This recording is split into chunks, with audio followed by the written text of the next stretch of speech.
నమస్తే SR7 TV news కి స్వాగతం. ఇల్లు ఒకరిది, బిల్లు ఒకరిది, ఇద్దరు పేర్లు ఒక్కటే. ఒకరికి ఇచ్చిన ఇందిరమ్మ ఇల్లు మరొకరికి దారదత్తం. గది పంచాయతీ కార్యదర్శి నిర్వాకం. మట్టా ముత్తయ్య భార్య భద్రమ్మకు ఇందిరమ్మ ఇల్లు బిల్లు రావాల్సి ఉంది.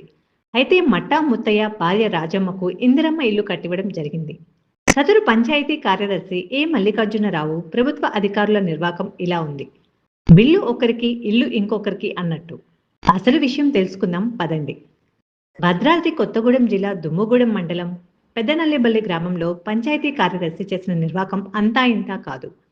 మట్టా ముత్తయ్యకు వచ్చిన ఇందిరమ్మ ఇల్లు అదే గ్రామంలో అదే పేరుతో ఉన్న మరో మట్టా ముత్తయ్య అనే మరో వ్యక్తికి ఇందిరమ్మ ఇల్లు కట్టబెట్టాడు. కానీ ఇందిరమ్మ ఇంటి బిల్లులు మాత్రం అసలు మట్టా ముత్తయ్య బ్యాంక్ అకౌంట్లో పడడంతో ఈ గందరగోళం బయటపడ్డది.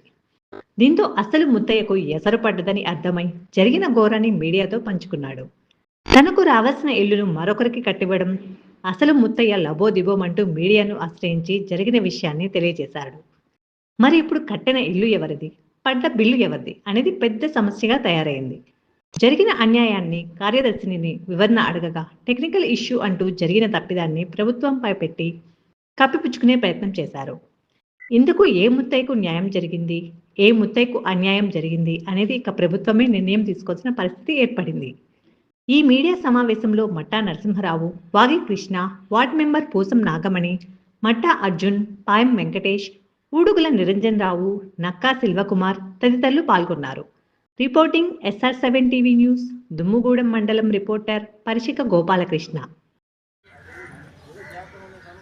దుమ్ముగూడెం మండలం పెద్దనల్లిబల్లి.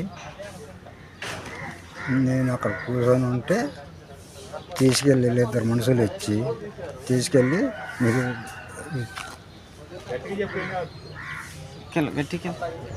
తీసుకెళ్ళి రాసేస్తా, అది పింఛన్ రాసేస్తా అని తీసుకెళ్ళి తెల్ల పేపర్ మీద సంతకం పెట్టించారు. అది నాకు చెప్పారు. వాళ్ళ తర్వాత అన్నారు కదా, నీ అకౌంట్లో డబ్బులు పడ్డాయి కదా, వాళ్ళకి తీసి వాళ్ళకు ఇల్లు వచ్చినాక మళ్ళీ వాళ్ళ ఇల్లు నీకు ఇస్తామన్నారు అని చెప్పారు. చెప్పింది ఎవరు? సెక్రటరీ.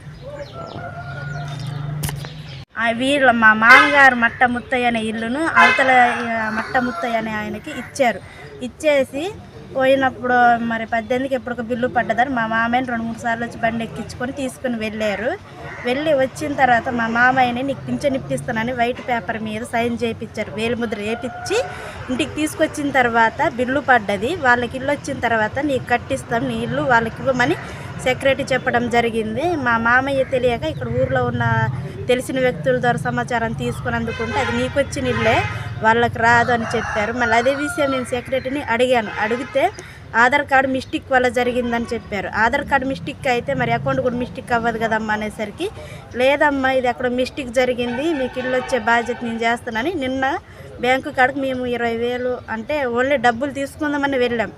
అక్కడికి మేము తీసుకున్నది 20,000 తీసుకున్నాం.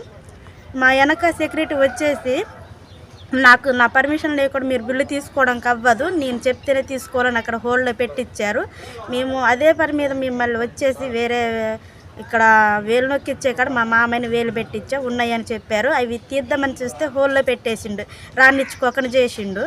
ఇప్పుడు మళ్ళీ ఇక్కడ మా మామయ్య దగ్గర కనీసం సెక్యూరిటీ రావడం లేదు, చూడడం లేదు, ఇది పరిష్కారం అనేది ఏమి కూడా చేయట్లేదు ఆ సెక్యూరిటీ. నిన్న వార్డు నెంబర్ అండి, నేను ఫస్ట్ వార్డు అండి. అయితే ఇక్కడ మట్టా ముత్తయ్య గారికి ఇల్లు వచ్చిందండి. తర్వాత అది వేరే వాళ్ళకి ఇవ్వడం జరిగిందండి. మరి ఎందు నిమిత్తం ఇలా జరుగుతుందో మాకైతే తెలియదు. మరి ఎవరైతే ఇలా చేశారో మరి వారి పట్ల కఠిన చర్యలు తీసుకోవాలనేసి మేము అనుకుంటున్నామండి. పోకుండా అందరికీ కూడా న్యాయబద్ధంగా ఇందిరమ్మ ఇల్లు వచ్చేలా చూడమని ప్రభుత్వాన్ని కోరుకుంటున్నామండి. చెప్పండి కొద్దిగా.